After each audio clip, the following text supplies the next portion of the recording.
In the beginning was the Word, and the Word was with God, and the Word was God. He was in the beginning with God. All things were made through him, and without him nothing was made that was made. In him was life, and the life was the light of men. And the light shines in the darkness, and the darkness did not comprehend it. He was in the world, and the world was made through him, and the world did not know him. He came to his own, and his own did not receive him. Where's your throne, eh?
Into thy hands I commit my spirit.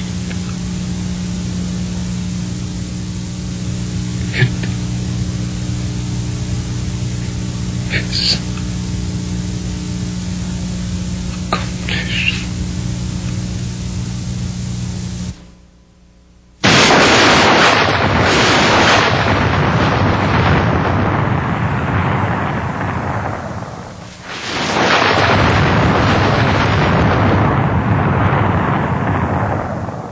Since the beginning of time, mankind has been curious about secret things, the unknown, the dark arts. But although the desire to know more lies deep within the soul of every human being, knowing more does not come without a price. It is that desire that gives place to the greatest discoveries and opens the door to the greatest deceptions. Queen of heaven, Queen of hell, horned hunter of the night, lend your power unto our spell, and work our will by magic right. For those who would embark on the spiritual journey to know more, the path is full of danger. The cost of breaking through the barrier of the known into the unknown is high, even tragic. The incentive for those willing to take the risk to explore the mysteries of the kingdom of darkness is the desire for immortality, the promise of power, power to determine their own destiny, and control over those who would present a threat to that power. The clash and conflict for power, the insatiable lust for more, and the utter, inexpressible evil disregard for human life has left a trail of bloodshed and plundering throughout history.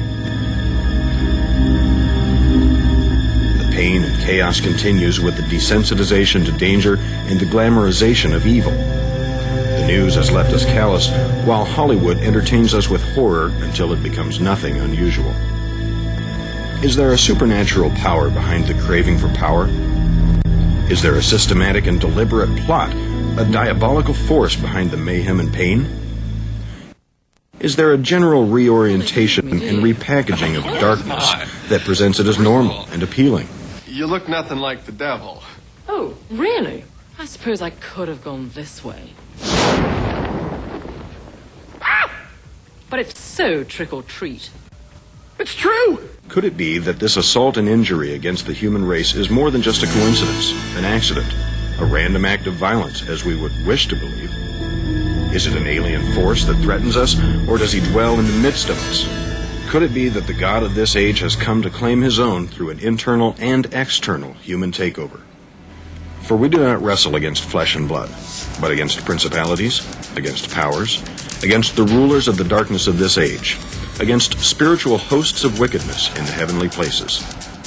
Who are these powers and principalities and rulers of the darkness who seem to be arranged in some sort of hierarchy or order that wage war against the inhabitants of Earth? Is there one who rules over this system?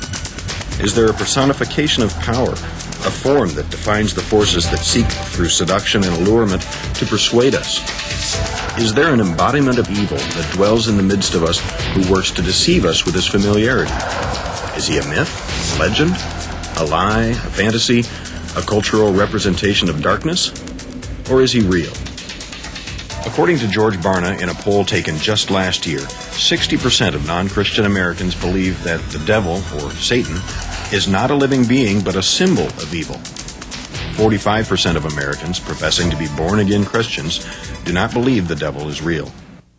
And we've got some young people here who are willing to talk to us about their opinions about who's the devil. How does he relate today? Is he real? Is he a figment of people's imagination? And we're just going to have a free discussion. We're going to let you in on it, so here goes. Okay, let's take some names here. Who wants to go first? How about you, sir? All right. What's your opinion of the devil? Your name, your opinion, what's going on with you? Well, my name is Nick, and devil, I don't believe I've ever met him.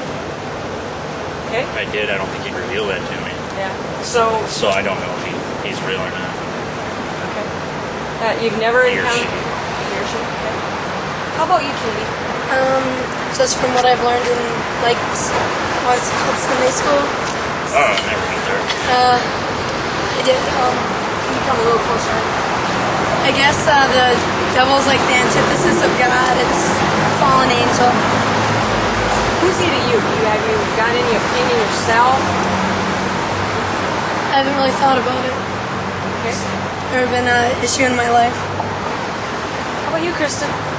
I think the devil's very real. I think inside us we have God and the devil playing out the forces of good and evil. And Satanism is basically bringing out the devil inside of you. Your shirt. Tell me about your jewelry, your shirt, how you dress. Why do you dress that way? Yeah, this is the symbol of Baphomet, the goat head, the satanic symbol. I have it on a necklace too, and an inverted cross. Why do you wear that? Well, I mean, I feel really comfortable about coming out and showing people who I am and what my beliefs are, and I just feel that that's the way I want to express myself. So would you say the devil is a real being? Or Yeah. Yeah, I feel God and the devil are real beings, and that you also have them inside of you as well, working through you. I believe they're real beings as well as forces inside a person. So have you ever had that force inside of you? I felt it a couple times. I don't know, a lot of people don't believe that. They believe in like miracles and like experiencing Jesus or seeing Jesus or whatever coming to them and performing miracles. I think it goes the same way with the devil. I think you can witness things where it's not like you physically see him and he's physically talking to you, but you can feel his presence and feel that he's working through you just like you can with God. How does it feel when he's working? It's just, you just feel the energy. So do you worship the devil? I participate in some of the satanic rituals, but mostly they're just to bring out the devil within you. They're not really getting down on your knees and worshiping like you do God. Have any of the rest of you ever had any of that kind of experience? Yeah. But I think what I learned from it was it had the same fallacies that religion ever held. It was inconsequential to the human need to understand. I think more than anything, it probably just produced a lot more confusion inside of people than anything else. So do you believe that there is a devil? And if you do, how would you describe it? I would describe the devil as your best friend. I would say that he's the guy that'll always be there when you need him. Given the disparity of opinion on the true nature and intention of this force, and the diversity of descriptions regarding his identity, it would be no wonder that there are differences of opinion regarding his very existence. Would it not appear that a tried and true strategy to divide and conquer has been executed brilliantly? After all, would it not be to his advantage to persuade those he is trying to deceive into denying his very existence and conceal his true identity under the guise of the familiar and acceptable? The more we see of him, the less we are shocked by him. So who is the devil? Is he real? If he is, who created him? Can his power be destroyed? If it can, how? When? Where? He has come to us using many names: Satan, Lucifer, the devil, Apollyon, Abaddon, Belial, Beelzebub, and he has just as many titles: the accuser, the god of this world, the tempter, the angel of light, the prince of the power of the air, the evil one, the prince of darkness. The word devil comes from the Greek word diabolos, which means slanderer, or one who accuses another. The word Satan comes from the Greek word satanas, which means the adversary, one who lies in wait for another, or sets himself in opposition to another. These names illustrate two aspects of the creature's true character and method of operation. Satan became God's adversary and the enemy of creation in the garden when he came to tempt mankind to believe false accusations and allegations about God. Who are you carrying all those bricks for anyway? God? Is that it? God? Well, I tell you, let me give you a little inside information about God. He sets the rules in opposition. It's the goof of all time. Look, but don't touch. Originally designated as the worship leader of heaven, Satan was designed and designated to lead worship, not be worshipped. When he decided to become the object of worship, he rebelled against God and the 2/3 of the angels who had remained loyal to God. It was curiosity that drew Eve to eat of the forbidden tree, the tree of the knowledge of good and evil. Disguised as a serpent, the accuser used Eve's innate innocence and ignorance of evil to entice her. Using her curiosity, he seduced her into disobeying God simply by planting a question in her mind. Is God good, or is he keeping something from you, something that will make you more like him? Did God really say, you must not eat from any tree in the garden? For God knows that when you eat of it, your eyes will be opened, and you will be like God, knowing good and evil. The devil is described in Scripture as the accuser of the brethren. When he stands before God, he makes allegations and accusations against mankind. He admits that he walks the earth to and fro. His primary objective is to separate God and man. He hopes that separation will be forever. According to Christian and Jewish faith, Satan was a created being made by God. He now operates as an angel of light. As a matter of fact, his name, Lucifer, means light. In his original beauty, he stood at the zenith of God's creatures. The book of Ezekiel gives a very poetic description of that beauty. You were the model of perfection, full of wisdom and perfect in beauty. You were in Eden, the garden of God. Every precious stone adorned you: ruby, topaz and emerald, chrysolite, onyx, jasper, sapphire, turquoise and beryl. Your settings and mountings were made of gold. On the day you were created, they were prepared. You were anointed as the guardian cherub, for so I ordained you. You were on the holy mount of God. You walked among the fiery stones. You were blameless in your ways from the day you were created, until wickedness was found in you. Lucifer was not satisfied. He wanted more. Ezekiel goes on to say that Lucifer became vain. His vanity corrupted his wisdom and his nature. He became filled with violence within and sinned. Lucifer convinced 1/3 of the angels to join him in revolting against God. He desired to usurp God's authority and rule the universe himself. The prophet Isaiah wrote, "How you are fallen from heaven, O Lucifer, son of the morning. For you have said in your heart, I will ascend into heaven. I will exalt my throne above the stars of God. I will also sit on the mount of the congregation, on the farthest sides of the north. I will ascend above the heights of the clouds. I will be like like the Most High. Though Lucifer failed in his attempt to rule the universe in God's place, he nevertheless continues to build his kingdom on earth in an attempt to thwart God's plan for mankind. Through lies, confusion, and division, the devil camouflages his evil intentions by clouding the reality of certain ideas, beliefs, concepts, customs, rituals, and religions, making them appealing and acceptable.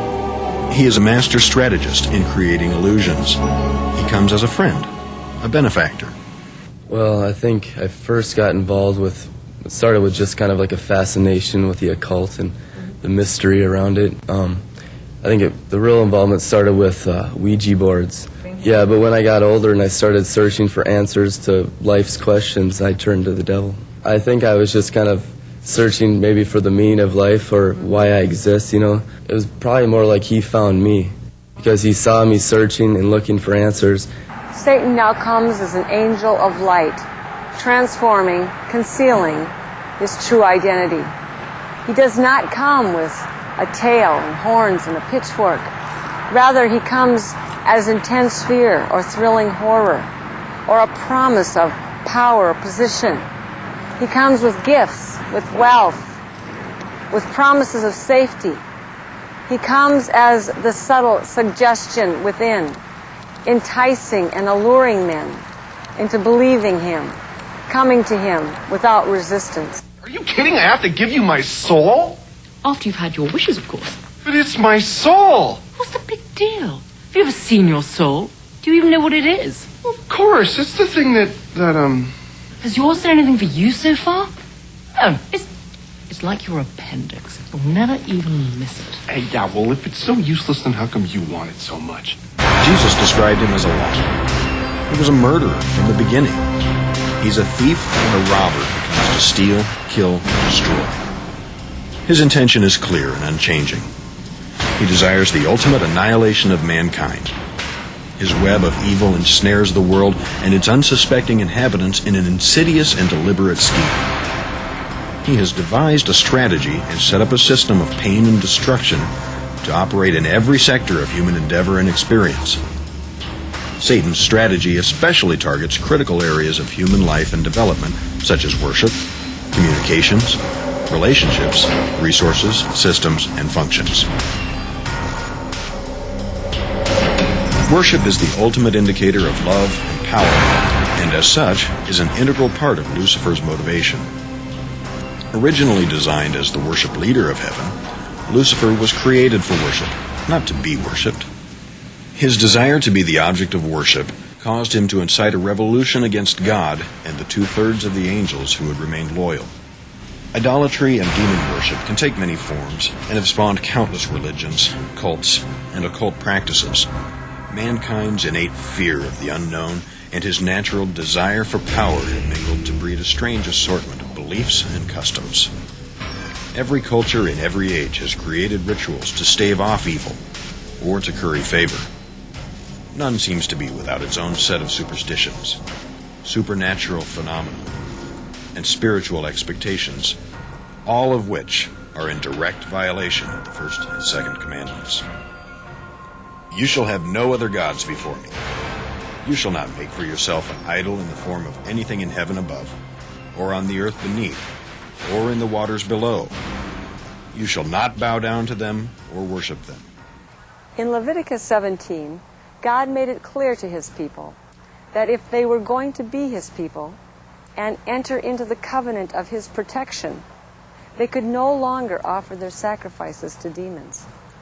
History shows that not only were these commandments ignored, but people deliberately chose to delve even further into the kingdom of darkness. The book of Deuteronomy provides lists of practices forbidden by God. Plagued by disbelief and afflicted by the consequences of their choices, the Israelites failed to heed the strong warnings made by God throughout the Old Testament.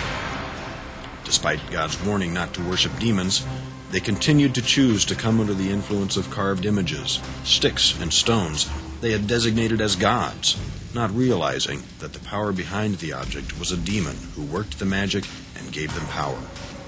Let no one be found among you who practices divination or sorcery, interprets omens, engages in witchcraft, casts spells, or who is a medium or spiritist, or who consults the dead. For all these things are an abomination to God. Communication provides a vital lifeline in any culture.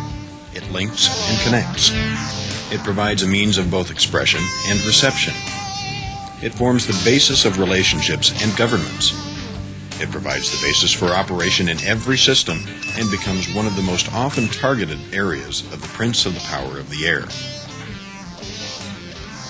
Communication as an expression of human feelings in music and the arts enjoys no exemption from the plots and plans of dark powers. As the original worship leader of heaven, the devil's use of music to influence human thought and behavior becomes natural.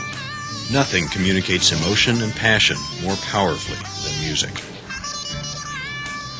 As a medium of emotional expression, music becomes the demonstration of anything from anger to ecstasy, sweeping people into sometimes devastating consequences. It becomes clear that vanity and image are still exalted as everything. His decision to rebel against God was rooted in his self-deification. The elements of rebellion and vanity and lust permeate every expression that proceeds from him. As God has called us to be created in his image, Satan's efforts to recreate man in his become of paramount interest. Combining beautiful images with the power of music via technology and the media, the prince of the power of the air manipulates the world with a seductive influence using sights and sounds. The devil creates a sensual, synthetic world of artificial reality that heightens discontent and creates a greater desire for the things he so wants to supply. Through the lust of the flesh, the lust of the eye, the pride of life, and the non-stop images of pleasure without consequences, power without responsibility, and prosperity without effort, the devil hopes to bankrupt the human race with a buy now, pay later philosophy. Eat, drink, and be merry becomes an empty pit of loneliness, depression, and despair. Satan creates a world so appealing, many find it difficult to resist. Though his intentions to pervert the truth and exalt the counterfeit have convinced some, others have found a more excellent way, the highway of holiness. The effect of repeated exposure to enticing images, coupled with the need to escape the growing feelings of emptiness, make a profound impact on the human spirit. Relationships with real people often suffer and end tragically under the pressure. When faith in human relationships fails, people often turn to alcohol, meaningless sexual encounters, and suicide. And that's just the way I lived all my life. But I was just surviving. And I was serving this master. And the master, the road is so broad and wide to hell. And the master is the master of deceit. And he had me deceived that I just had a problem with drugs, or with anger, or with other people. And all the while, he just had me enslaved to him. He was the master deceiver. As is often the case, in the desperate search for meaning and significance, some are enticed into seeking a deeper revelation and relationship with spiritual beings. Originally created to be in a spiritual relationship with God makes turning to the spirit world for answers a natural response. Though many seek God for comfort and redemption, others choose a more mysterious and forbidden path. Wanting the more immediate pleasures and promises that evil offers makes hedonism, paganism, witchcraft, and Satanism all popular alternative lifestyle choices. Accessing the spiritual world can take many avenues and can begin as easily as going to a movie or reading a book. The dangers of darkness, though not always readily apparent, are nonetheless real. Those who enter such relationships do so at great peril to their own souls. Some make a deliberate choice to follow the devil, professing their intentions openly. It wasn't uncommon for people to be inducted by scarification at all. What's called scarification? Scarification. I was part of the group that would watch the head priest do the sacrificing. And the thing that made me freak out about the whole deal is when they actually did a human sacrificial. You actually saw that? Yeah.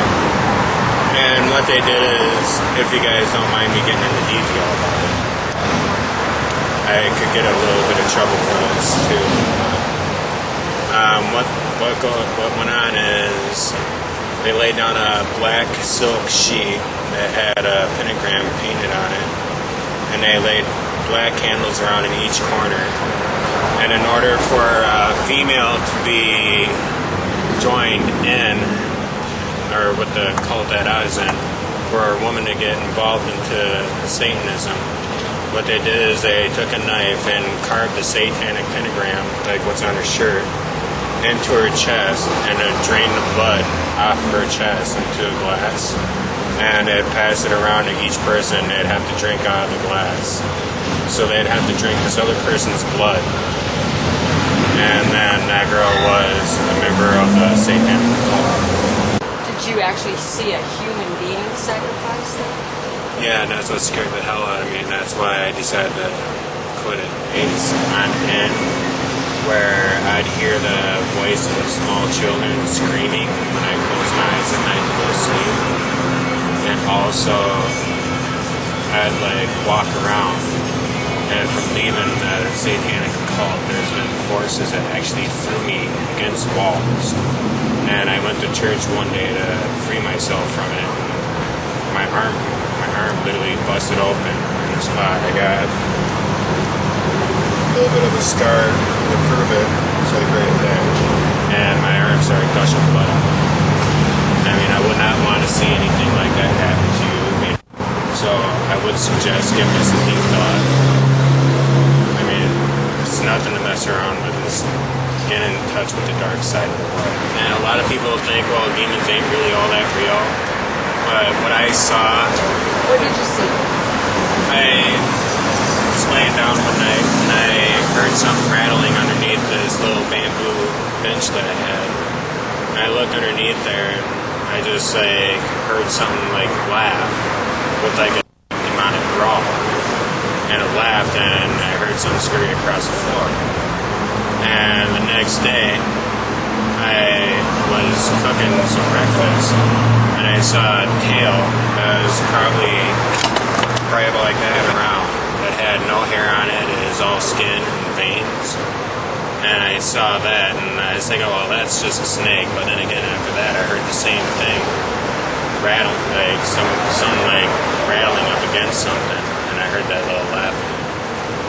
And that's when I realized that I opened up some doors that were not supposed to be there. Pulled in by the congenial, self-serving presentation of dark powers, they make their initial entrance through portals of light. The incentive to connect with darkness is enhanced by the thrill of horror or the internalization of power and the feelings of being in control. Casting spells and mixing potions to manipulate others makes the practice of witchcraft both fun and appealing. They actively seek out a relationship with Satan for assistance and guidance. And I wanted to have my own, power and to go straight to the man they're worshiping anyway, Satan. Yeah, I guess it just started with different chants and stuff. I guess I got kind of greedy and I just started commanding these spirits to do what I wanted them to do. And it appeared to me like they were doing it because I'd see my friends manifest all around me. Well, I was walking to work one day. I was supposed to fill in for my dad while he was at work. And I looked across the street, and I looked through the window, and he was in the store talking to this man. And instantly, I just felt fear just move through my body, just instant fear. And I looked at his face, and it was his body, but his face was the face of this demon. It had these short, stubby horns, and this kind of green leatherish face kind of went down and kind of pointed. And it was looking right at me, and I kind of went insane after I saw it. And I think something got inside me because I kind of just completely lost control of my life. I felt like I was kind of just trapped inside. Like I knew what was kind of going on, but I was kind of helpless to do anything about it. It wasn't like they were telling me what to do. They were doing it through me. It just felt like I didn't even have any control anymore. I'd gone too far in this thing.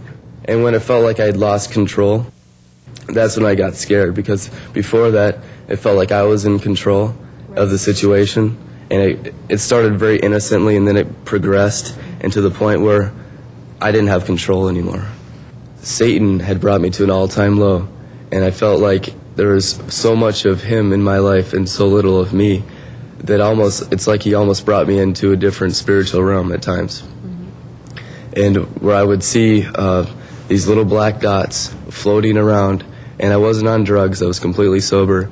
It's almost like he brought me into the spiritual realm to see what was going on or something. But there's all these black dots, and instantly I knew those were demons. I didn't actually see the entire body of the demon, but I saw the dots and how they would fly from person to person, and they'd attach themselves either on their shoulders, or if they wouldn't attach themselves, they'd just visit the person and move on.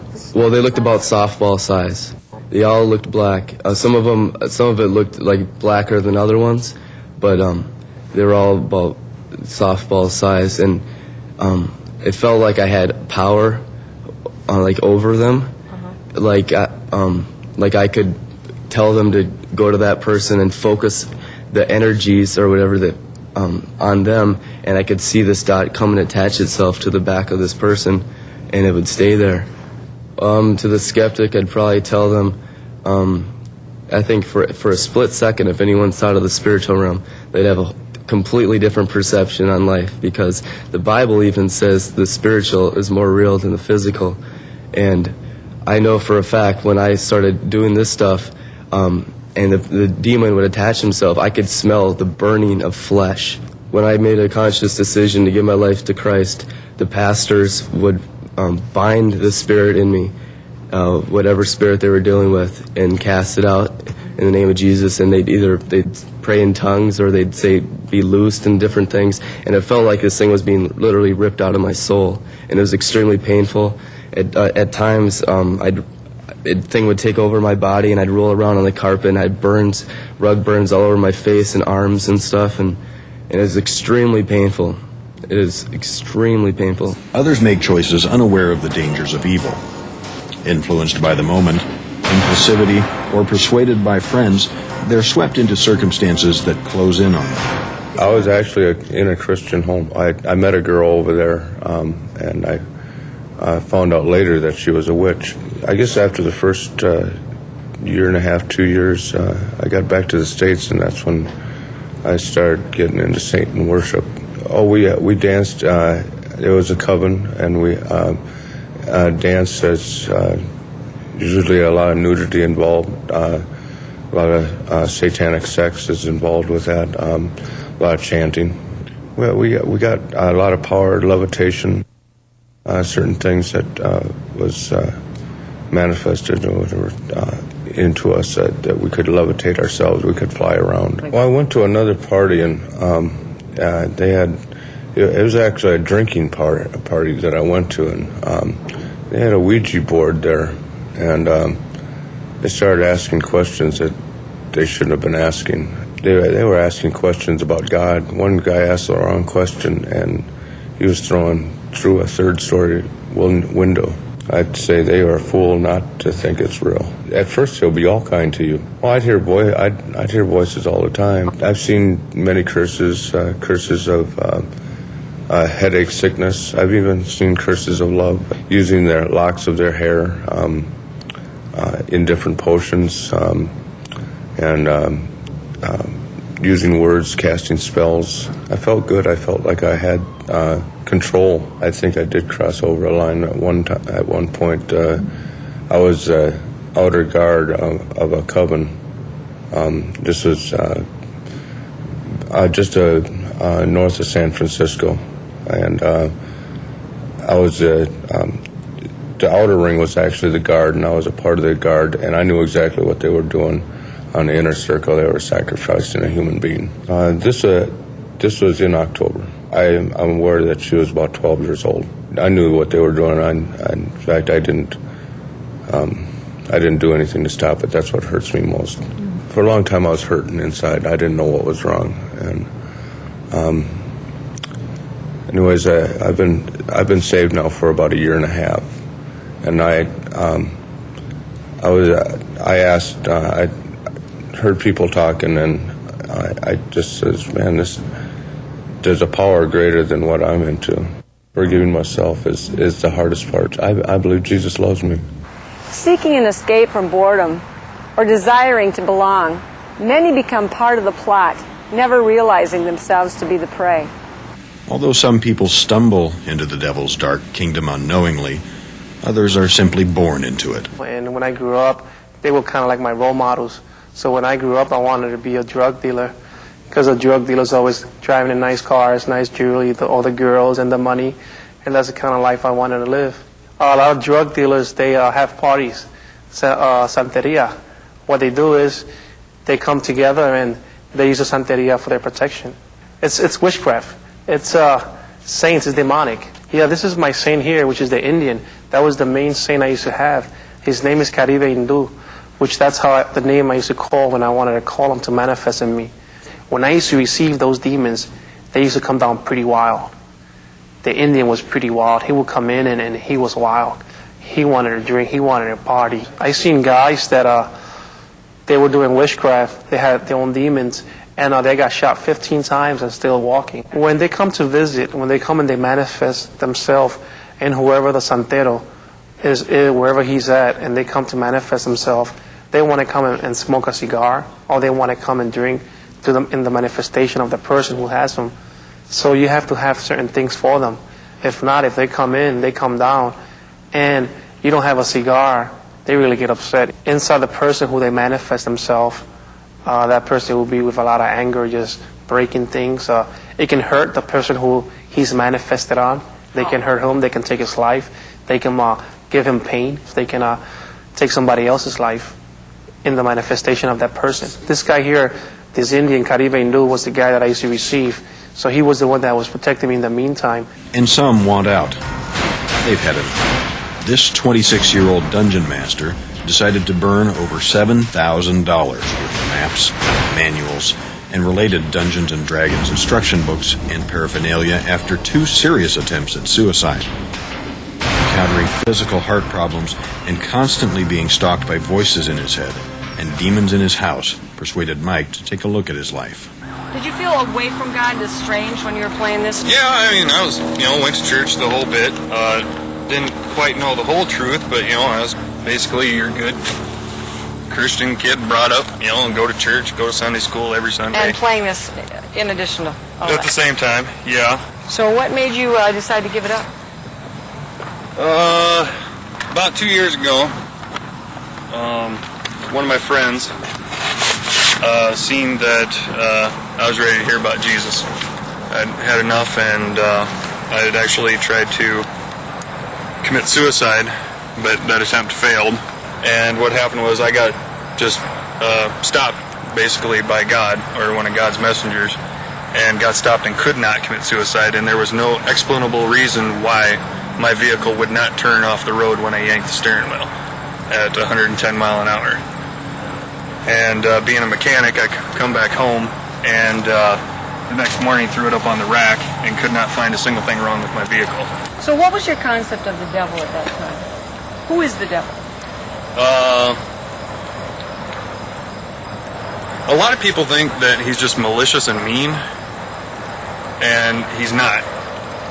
He can be one of the sweetest things you've ever known, but it's all a trick. It's a trick. And that's all it is. It's just a trick. It's one big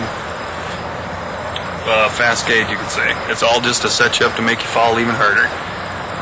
David made a similar break with darkness and witchcraft after years of wild street fighting and drug dealing. Being internally controlled by a spirit guide only deluded him into thinking he was invincible. I have true joy in my life now. I have peace. I don't have to call upon these saints. I don't have to do all these sacrifices. Jesus was my sacrifice. So all I have to do is call upon him. And when I find myself in trouble, I can pray. And Jesus always gives me the peace. He's always there with me. There is a better way. And the witchcraft is false. It's a deceive. That's not the way. Jesus is the way. Who the Son sets free is free indeed, Father God. You do not have to be in captivity. You do not have to be in bondage. Because you came yourself captivity. You came, Father God. Guarding and conserving the earth and its resources protects our future. Destroying the seed becomes an effective way to destroy the future of any culture, the human race. Our children carry hope in the human generation, ranging from the blatant and obvious to the socially acceptable. The assault on the children becomes one of the devil's most well-devised schemes. He undermines both parental authority and their attempts to protect them. He recreates human responses through psychological reconditioning, trauma, exposure to danger, neglect, deprivation, and family dysfunction. Although parental care and affection for their children would seem to be a natural and common bond among all peoples, the staggering number of reports of abuse and violence by parents toward children, either by design or dysfunction, seems to be growing out of control. Well, I work with children who are seriously emotionally disturbed. That would be under SED diagnosis.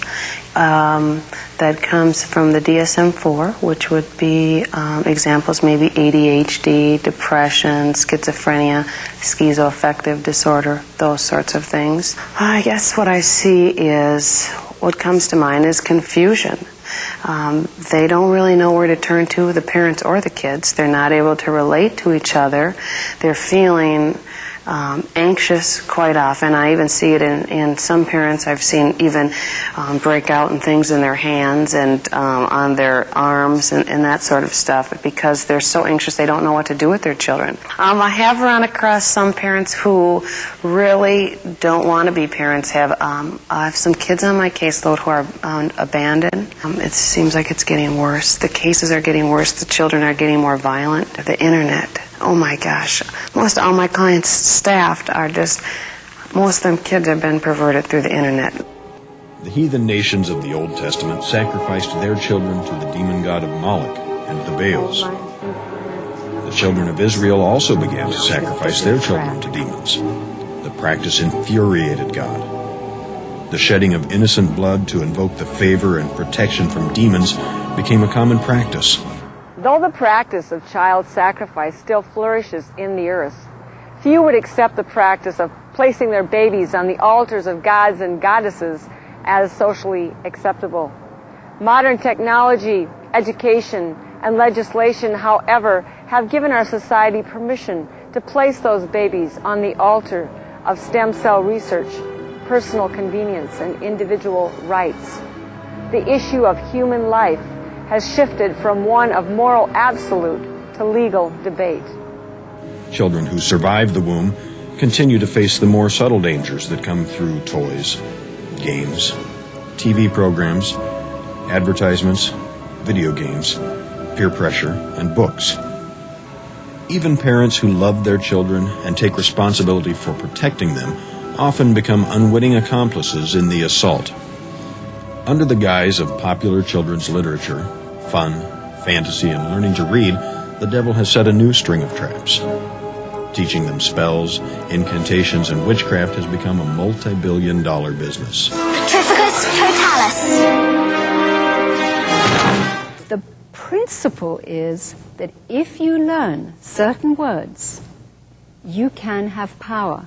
And the books, the Harry Potter series, are connected to websites that get you into arenas where there are experts at teaching you the spells, the legitimate spells. What the reader is being introduced into in Harry is that there is legitimacy in rituals and spells, which are a sort of another word, let's say, of repetitive prayers, as Jesus said in Matthew, that don't be like the Gentiles and the pagans that just repeat their prayers for what they want. All forms of life on Earth are sustained in and through systems and functions. All systems, both naturally occurring and man-made, are based on laws and absolutes. Although they can and often do function under the stress of less than ideal conditions, life and its processes operate best in a state of order and equilibrium. Physics, mathematics, and justice all operate to maintain balance and alignment in relationships. Homeostasis and harmony promote health and safety. Optimum performance and quality of life are found when life processes are in harmony with the rules that govern that system. God is a God of order. He has set all things in their proper order and course to promote and protect life. The devil comes as a destroyer. He promotes confusion and is the source of chaos. Pain and hurt are the byproducts of this disruption. That dysfunction can manifest in the human body as disease or in society as rebellion. It comes to corrupt the flow of life and withhold those things necessary to its continuance. Disruption and breakdown of systems and functioning of those systems in individuals, families, and governments all bring imbalance and separation. The loss of balance takes away peace and promotes anger and anxiety. True to his nature, the devil delights in creating havoc in God's creation through illness, disease, depression, and failure. He promotes lies and discord within families, unleashing strife among people and war between nations. He perverts justice and tampers with the foundation stones of nature itself, influencing individuals to follow him. Why? What are the devil's intentions? Is it his destiny and final call to rule the world and gather the souls of men? The Bible gives strong indications that indeed it is. During Jesus' temptation in the wilderness, just prior to the start of his ministry, the devil tempted Jesus to exchange his power and sonship for immediate rulership of the world. All these things I will give you if you will fall down and worship me. Jesus was not persuaded by the offer and refused to take a shortcut around the cross. Only the victory of the cross, established by Jesus Christ, stands between us and eternal damnation. The demonic forces aligned against mankind can be thwarted only as true believers in Christ enforce that victory. It was to them that Jesus imparted his authority to cast out demons and bind the forces of darkness. Despite the devil's power and influence, he is not omnipotent. Jesus continues to wage war against him through his church. I will build my church, and the gates of Hades shall not prevail against it. I give you authority over all the power of the enemy, and nothing shall by any means hurt you. Satan has established an evil moral system to oppose and destroy all that God holds dear. The stakes are high. The eternal destiny of every soul on earth hangs in the balance. Though the devil has technically already been defeated, the contest continues. Knowing that the destiny of each individual is determined by that individual's choices, the devil sees plenty of prizes yet to be had. As that final hour approaches, the devil continues to mount his final assault against the throne of God, Armageddon. And I saw the beast, the kings of the earth, and their armies gathered together to make war against him who sat on the horse and against his army. Then God will come down from heaven and devour him, and the devil will be cast into the lake of fire and brimstone, where he will be tormented day and night, forever and ever.